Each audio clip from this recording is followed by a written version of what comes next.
ना ਕੀਤੀ ਨਾ ਯਾਰ ਉਹਨੂੰ ਖੁਦਕੁਸ਼ੀ ਨੂੰ ਅੰਗਰੇਜ਼ੀ ਚ ਕੀ ਕਹਿੰਦੇ? ਸੁਸਾਈਡ ਹੈ। ਤੂੰ ਲਿਖ, ਜੇ ਤੂੰ ਮੈਨੂੰ ਇਸ ਵਾਰੀ ਵੀ ਹਾਂ ਨਾ ਕੀਤੀ ਨਾ, ਮੈਂ ਤੇਰੀ ਅੱਖਾਂ ਮੂਹਰੇ ਸੁਸਾਈਡ ਕਰ ਲਵਾਂ। ਤੂੰ ਠੀਕ ਹੈ? ਤੂੰ ਲਿਖ।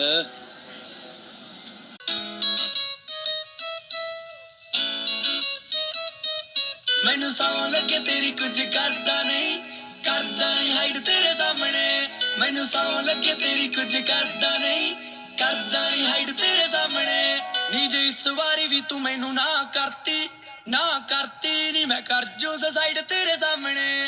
ਨੀ ਜੇ ਇਸ ਵਾਰੀ ਵੀ ਤੂੰ ਮੈਨੂੰ ਨਾ ਕਰਤੀ ਨੀ ਮੈਂ ਕਰ ਜੂ ਸੁਸਾਈਡ ਤੇਰੇ ਸਾਹਮਣੇ। ਨੀ ਜੇ ਇਸ ਵਾਰੀ ਵੀ ਤੂੰ ਮੈਨੂੰ ਨਾ ਕਰਤੀ ਨੀ ਮੈਂ ਕਰ